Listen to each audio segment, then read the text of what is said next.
समर्थन करता है फिलिस्तीन का।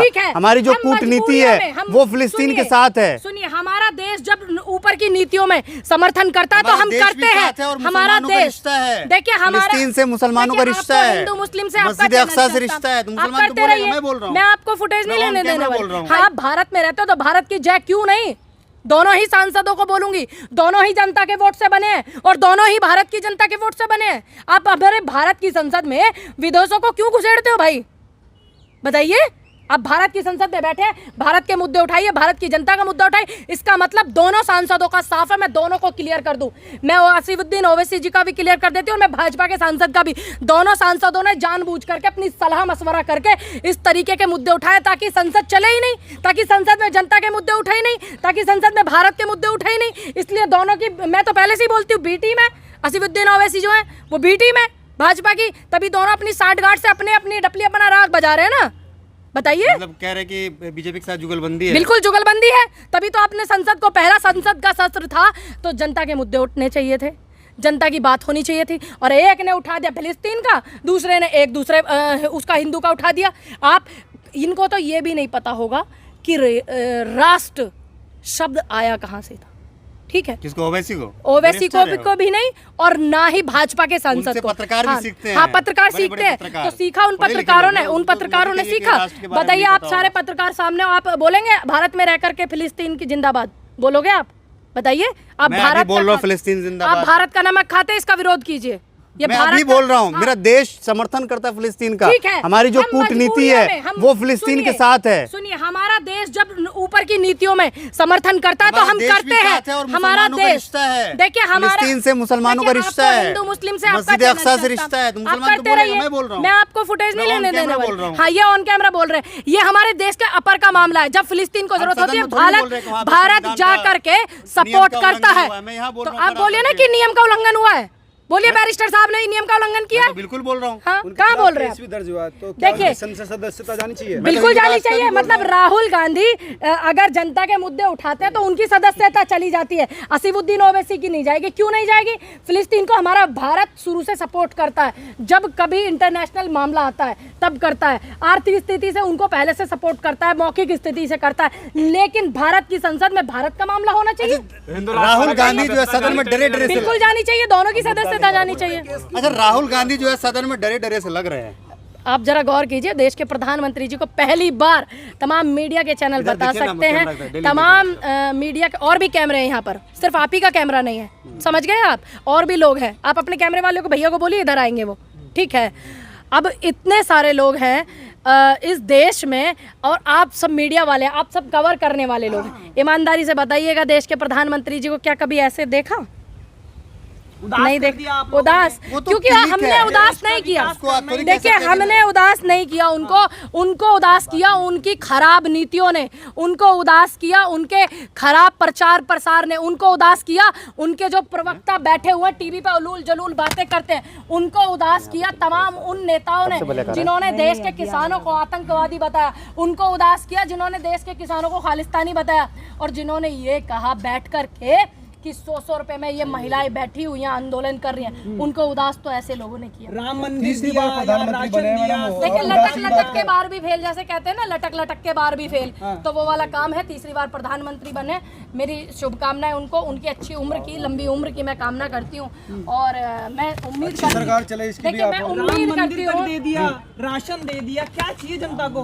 राम मंदिर कोई इंसान दे सकता है क्या? सिर्फ उसको मॉडिफाई कराया जाता है और सरकार की जिम्मेदारी होती है, सरकार का काम है, जिम्मेदारी होती है। कोर्ट का फैसला था जो पूरे देशवासियों ने माना, सिखों ने, ईसाइयों ने, जैन, बौद्ध, पारसी, किसी ने विरोध नहीं किया। सबने कोर्ट के नियम का सम्मान किया जो कोर्ट में फैसला है, और फिर पानी टपक रहा है। ये सबसे बड़ा भ्रष्टाचार है। अब बताइए, 18 करोड़ की जमीन को मथुरा वृंदावन में इतनी जल्दी इन्होंने 18,000 करोड़ की बेचा था। और अब जिन बड़े बड़े आर्किटेक्टों ने बोला था कि हम जो है गारंटी देते हैं कि ये नहीं छुएगा राम मंदिर, 1000 साल तक चलेगा।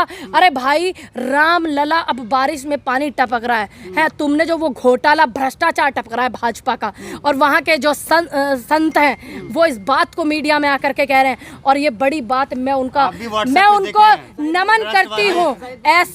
ऐसे व्यक्ति को मैं नमन करती हूँ, इतनी तानाशाह सरकार के सामने होने के बावजूद वो अपने नियम से नहीं हटे और उन्होंने आकर के मंदिर की जो एक्चुअल स्थिति है उसको जनता के सामने रखा। अखिलेश यादव खिजा रहे हैं चंपत राय जी ने साथ में रख के मोदी जी को अखिलेश यादव खिसा रहे हैं, बाद हाथ पकड़ पकड़ के उनको दिखा रहे हैं कि देखो हम अयोध्या से किसको जिता के लाए।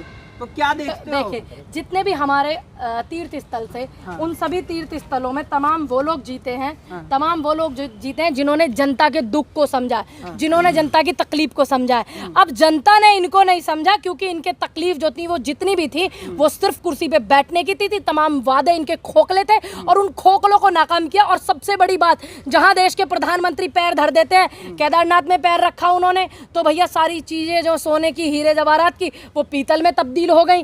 जाकर के उद्घाटन करने महाशय जी गए, अपना पूरा का पूरा इवेंट उन्होंने बनाने का काम किया, तो जाकर के वो राम मंदिर भी अब टपट रहा है। मैं नहीं कहती, संत चंपत राय जी कहते हैं, चंपत ये चमत्कार है। तो जो 400 सीटें तो ऐसे बोलते थे जैसे मिस्त्री बना के धर का गया इधर से उधर रखनी हो। तो इस अहंकार को जनता ने तोड़ा। जाति और धर्म का जो कॉम्बिनेशन बना ना, अगर ऐसा है तो प्रोटेस्ट क्यों कर रहे हैं? संविधान को मानने वाले लोग प्रोटेस्ट क्यों कर रहे हैं? अगर ऐसा नहीं होता तो संसद में डॉक्टर भीमराव अंबेडकर जी जो ड्राफ्ट कमेटी के अध्यक्ष थे उनकी फोटो लगती थी। और जो इस देश को आजाद कराने में तमाम लोगों को एकजुट करके जोड़ने में आज हम भी अगर आंदोलन करते हो और तुम भी आंदोलन करते हो तो अहिंसा के साथ में उनके विचारों पर चलते हो। गांधी जी, इनकी दोनों की फोटो को क्यों हटाया गया बताइए? फोटो को कहा उदास कर दिया आप लोग। नहीं, फोटो का हटाया हुआ क्या राम मंदिर में? चंदा संजय सिंह कह रहे हैं। क्या संजय सिंह कह रहे हैं बड़ा घोटाला हुआ है। बड़ा घोटाला तो हुआ है। जो चंदा आया है उस चंदे का किसी को पता नहीं, जनता तक को नहीं पता कहाँ जा रहा है कहाँ नहीं जा रहा। और आप वहाँ के संतों को मीडिया से रूबरू न होने देते और बेचारे एक आध हो जाए, फिर आप उन्हें ऐसे गायब कर दो जैसे क्या मैं google.com पे भी ढूंढते रहो कहीं ना मिलते। तो इस तरीके की जो चीज़ें ये क्यों करते हैं? क्योंकि इनको अच्छे से पता है कि हम लोग वो लोग हैं कि जिन्होंने देश की नीतियों को ख़राब किया है, जिन्होंने देश को ख़राब किया है, जिन्होंने इस जनता को बांटा है। और उनमें से कुछ लोग जो हैं ऐसे भी हैं जो ये बराबर में मेरे खड़े हैं।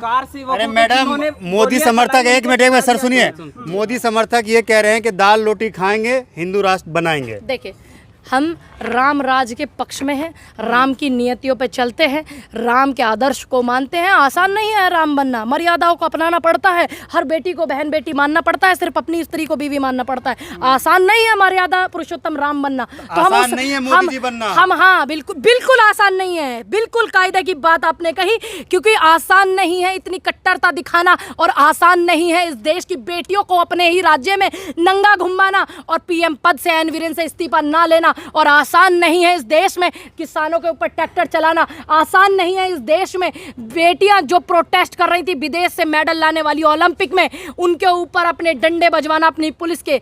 आसान नहीं है इस देश के गरीब मजदूर कोरोना काल में पैदल भटकना। आसान नहीं है कोरोना काल में आपने कोविशील्ड को, इतना दिन भी नहीं हुआ, आपने उस वैक्सीन को जनता को लगवा करके 35 से 40 साल के नौजवान ब्लड के क्लॉट बन रहे हैं। आसान नहीं है। आपके पिता होंगे, मेरे पिता स्वर्गीय श्री विनोद पंडित जी, आपके होंगे,